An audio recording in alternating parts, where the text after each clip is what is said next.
Wow, what a beautiful day. Welcome to Podcast Radio and Stuff. Igama lami nguNtokozo Chapa. I trust that you are having a beautiful Saturday morning. As I'm recording this, I am exhausted. It's been a crazy, crazy week for me. And I think you also had a crazy week. But thank you so much for watching the week that was. And this is a layman's view. I'm just a layman and I've got views on many things that happen in the country. So, it's another beautiful week. We are ending a week that's at a public holiday. Hey, ngolesibili bekuyi-public holiday mhla 24 September, our National Heritage Day.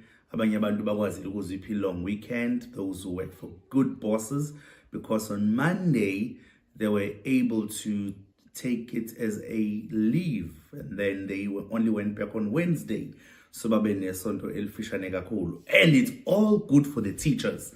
Othisha ke bona nje baphumule bayoze babuyele esikoleni ngomhla ka-1 October in KZN, and of course in other provinces. I'm sure nakhona kunamakhalende akhona. Thank you so much for liking this page, and thank you so much for subscribing, and thank you so much for continuously sharing Lily page late. I've got a few things that I just want to talk about kulolu suku lanamhlanje. But before I get into them, I just want to thank you for your continuous support, for continuously watching each and every episode that we drop, and for continuously engaging us each and every time when we drop an episode. And so today, this week has been eventful, especially mangabe sizoqala nje ukulubuka from i-weekend edlulile. All right, so masizoqala ukulubuka from Friday, Saturday, Sunday. So from last week we had a very cold week here in KZN, and in many other parts of the country it was quite cold. Mina ngihlala eThekwini, and Durban was freezing. And I remember talking to some people who would say, naku kumakhaza kwinto asahlobo. I remember on Friday morning, kwakufanele ngiyothelela imoto, and when we were standing at the queue, nalabe sasiyothela nabo, sonke sigqoka ama-jackets, sithi hayibo, what kind of spring is this? It is so cold. And at that time we were saying, well, it's good for the farmers. It's raining, and farmers need rain, and it's the right season ngoba isikhathi sokutshala lesi for them to receive rain. And little did we know ukuthi some farmers will actually be crying because of what was going to happen.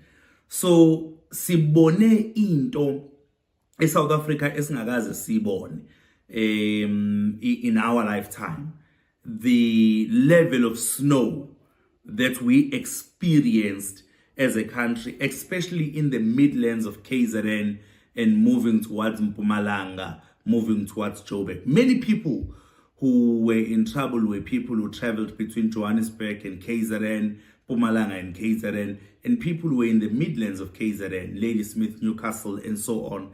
Those people found themselves being stuck for hours in snow.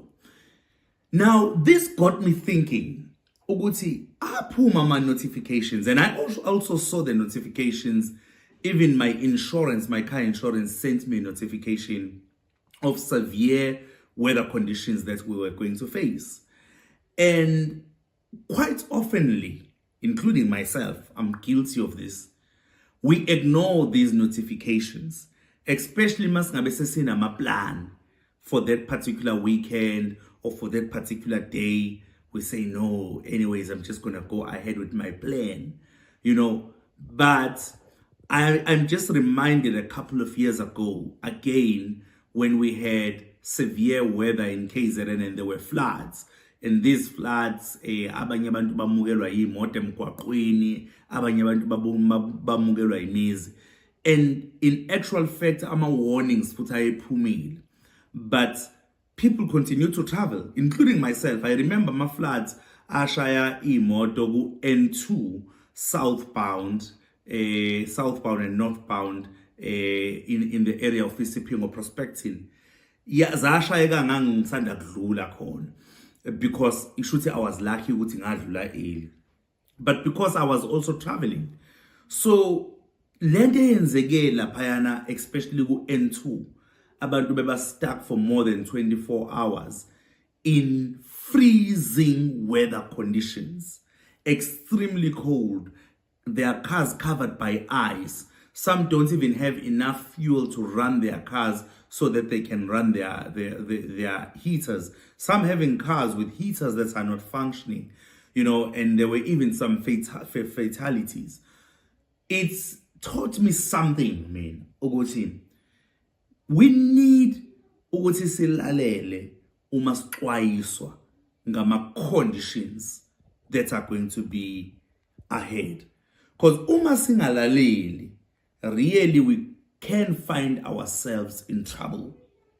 I was not caught in that snow. And I don't want to speak like a person who understands the psyche of a person who was stuck there, and who understand how umuntu who was stuck there was feeling at that particular time, but I'm talking as a person, Nami, who has taken decisions before, despite ama warnings akhona, to continue and travel. Ukuthi, sometimes we should really think and ask ourselves questions. Masasithola ama warnings ukuthi, is it really necessary for me to travel? Should I travel or should I cancel this travel? What is at stake? What will I lose should I choose to cancel this particular trip? Because you've got to weigh options, because, just imagine the trauma that you go through, the anxiety that you go through, stuck in a middle of a freeway. You can't actually see where you are. Everything is covered by snow. Maybe you don't even have a mobile car charger. You don't have a charger for your phone. When you walk out of your car, your feet are being covered by snow. So can you imagine that trauma?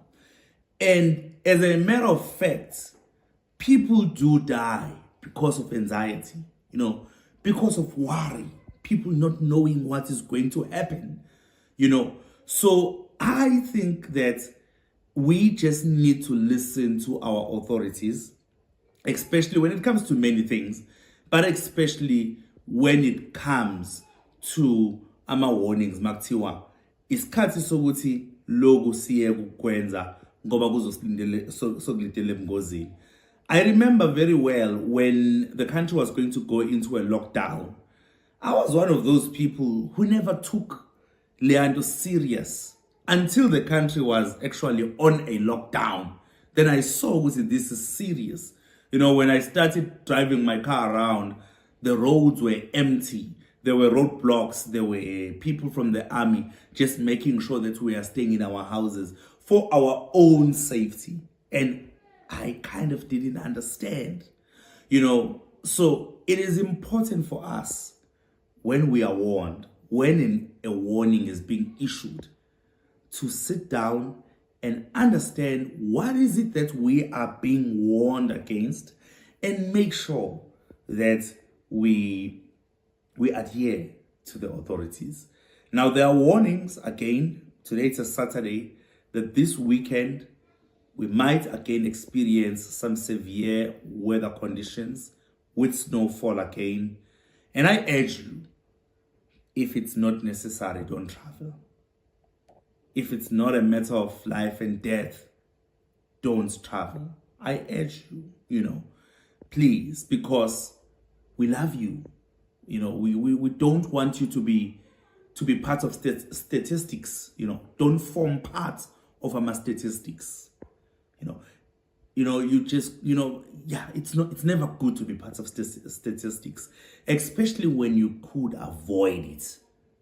So yeah, and I also saw that with popular app yethu Facebook, and even other apps such as X, kwagcina sekuba nempikiswano between certain people in terms of how this was handled. Some blaming the people who were traveling, some blaming the government, saying if the government predicted this, they were supposed to close roads. Why were roads opened? But at the end of the day, we also just need to be responsible. I think that is very important. We also just need to be responsible. Something else, apart from the eyes, that caught my eye. Hey, guys, I'm sure some of you are watching this video have qualifications. Guys, it's hard to have a qualification in your hands, And I'm speaking as a person here. I don't have high qualifications. I don't have an honors degree. I don't have a master's degree. I don't have a PhD. I just have an undergraduate degree, But it is hard even to get a national diploma. It needs dedication. It needs your time. So I was reading the news earlier on in the week, and a very interesting story caught my eye of this particular guy who was working for the office of the Premier in KZN. He was appointed back in 2009. And when he was appointed as a project manager. In fact, in 2010, he was appointed as a project manager. And according to the story that I read, he actually applied using fraudulent qualifications. So he was able to obtain qualifications, but in a fraudulent way. So in 2010, he applied for a position as a project manager within the office of the Premier in KZN, and he was appointed. And then in 2019, he was appointed as a deputy director, again in the office of the Premier in KZN, and this time around again with fraudulent documents. And then he went on in 2019, he left the department and he joined the Department of Public Administration for a different position. Then when he joined this department, there was an audit that the department did, which is called a qualifications audit. So that is when people have to submit their original certificates, original qualifications. You've got a diploma, bring your original certificates from Tshwane University of Technology, from Durban University of Technology. If you've got a honors degree from UCT, bring it through. Honors degree from UKZN, bring it through. You've got a master's from VET University, bring it through. So this guy then struggled to bring the qualifications, and then after that it was discovered. I'm cutting the long story short. It was discovered by the department that he actually used fraudulent departments all these years to climb the ladder. Yeah, to climb the ladder. He was producing papers that are fraudulent. So the department charged him, and then his case went on.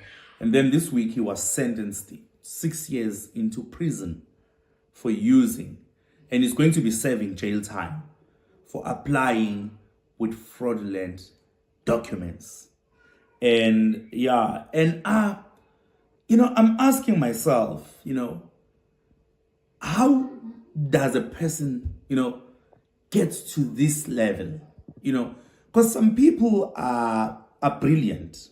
They just lack qualifications, and they know the work because of experience, but I'm sure you can plead your case proving the experience that you have, prior learning, that you have been in this job, you have done this job, you don't have the paper to show, but you have done the job and you have the experience. And employers do consider that, it's called recognition of prior learning. And employers do recognize that.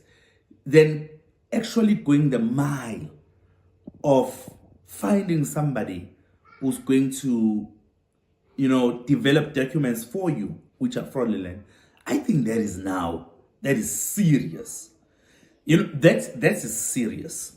And yeah, but of course, umthetho usuyidlalile indima yawo, and yeah, he's going to be serving his jail term.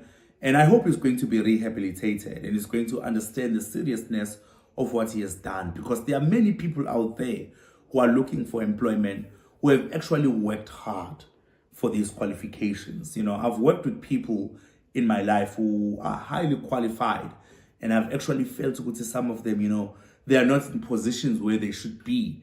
Qualifications abo. But sometimes, it's what it is. In South Africa, we know obviously there is such a serious struggle for jobs, But when somebody is able to climb the ladder with qualifications that are not authentic, it is truly, truly worrying. I know I didn't really want to talk too much about political parties, but sometimes it's so hard for me to ignore these.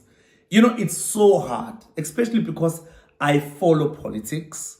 And as I follow politics, there are things that happen which are interesting. And today, on Friday, in fact, on Friday, yesterday, what happened is I read a story that former Judge President of the Western Cape, Mr. John Hlophe of the MK Party, has been barred by the High Court of Western Cape from participating in any Judicial Services Commission activities until his matter is heard. Now, what does this mean?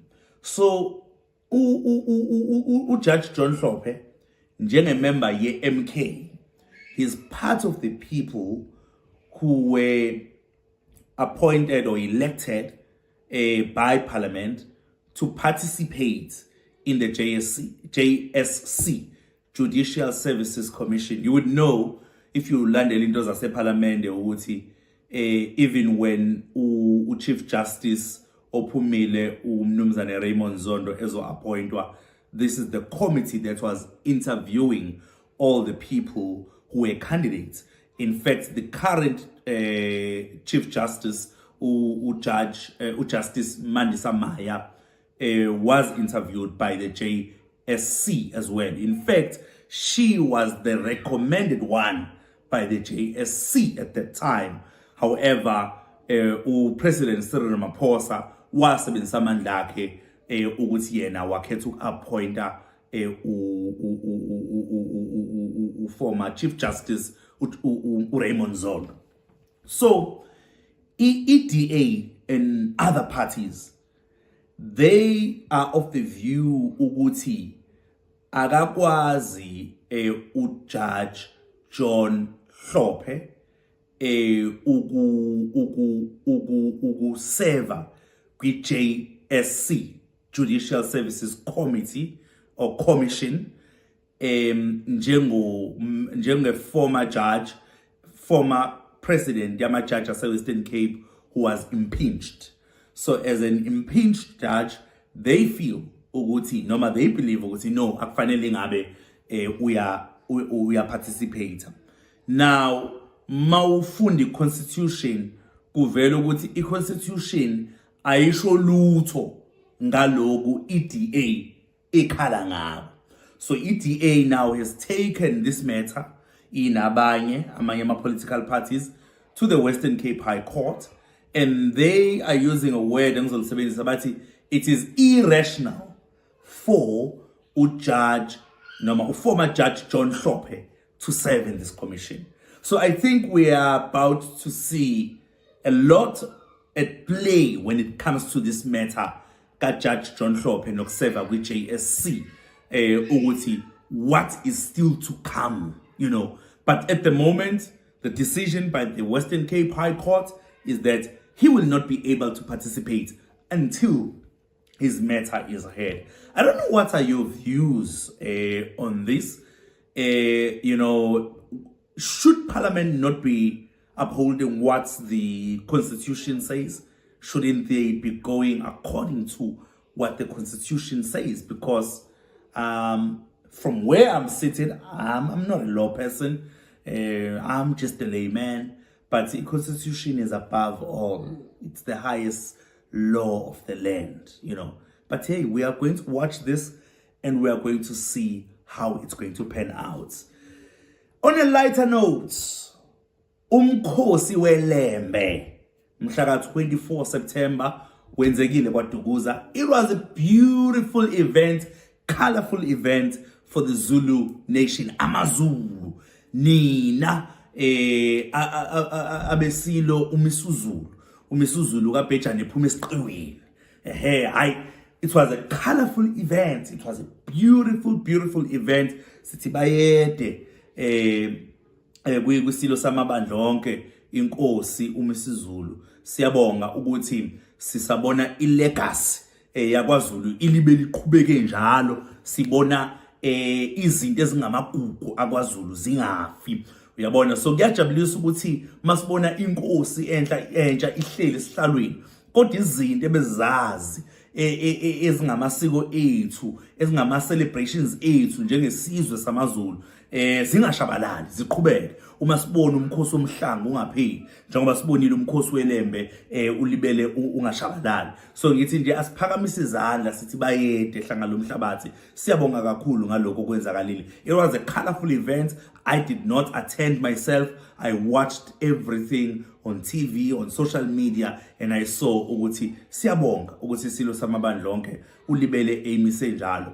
I am still of the view, this is my view, ukuthi the Zulu monarchy is the strongest monarchy in South Africa, and if not in Africa. So siyabonga kakhulu ngaloko okwenziwa isilo samabandla onke inkosi uMisuzulu. Hey, on another note, man, amakhosi sajabulile.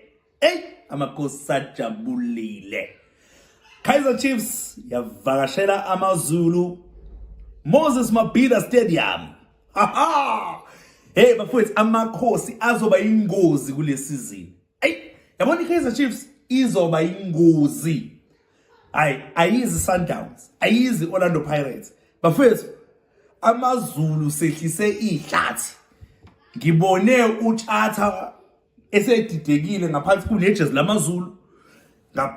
Ngaphansi kwamaZulu ngaphezulu esefaka iChiefs. Hey ngathi nangu uChatha uGodi esedidekile. Hey. Bese ikhona lento yokudedeleka kwekhosi, yabona?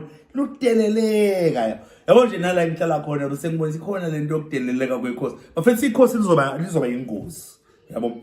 Sekuzofanele siqaphele indawo esihamba kuzona nalesi commenta khona ngoba abantu sebenokuzonda ngendlela esenza ngayo izinto. Kodwa nje no bafethu ikhosi lizoba ingozi. No, abafana abazungu babonile, abafana bamanzini babonile ukuthi ikhosi lizoba ingozi. Angivale ngale bafethu.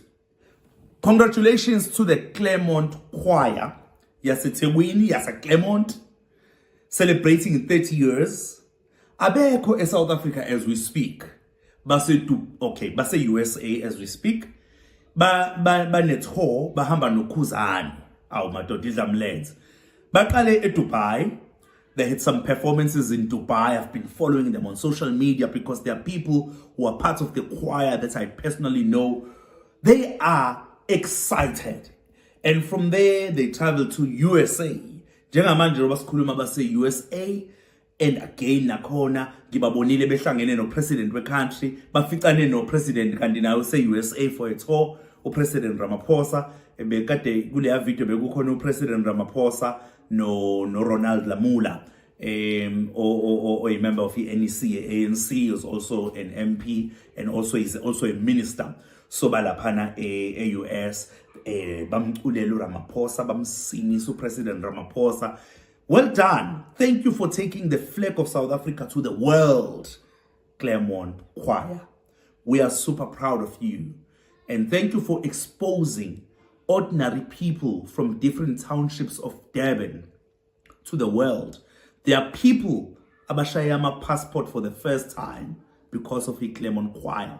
There are people abashayama visa for the first time. There are people who were actually on a flight for the first time. So when we see community organizations bethuthukisa impilo yabantu who were previously disadvantaged in such a way, it is truly, truly humbling. This is the layman's view. Kamalam Guntokozo Chapa, comment. Usho mangabe ngibheda uthe yona uyabheda la ngivumelana nawe la. Otherwise, tomorrow in the morning on Sunday, we have a beautiful episode that we are dropping for you. Don't forget to watch it at 9 o'clock. But this particular video, just share it. Just share it and like it and comment in the comment section. Kamalam Guntokozo Chapa. In the morning, it's going to be myself and my partner in crime, Tobeko Kuluse. Siyabonga.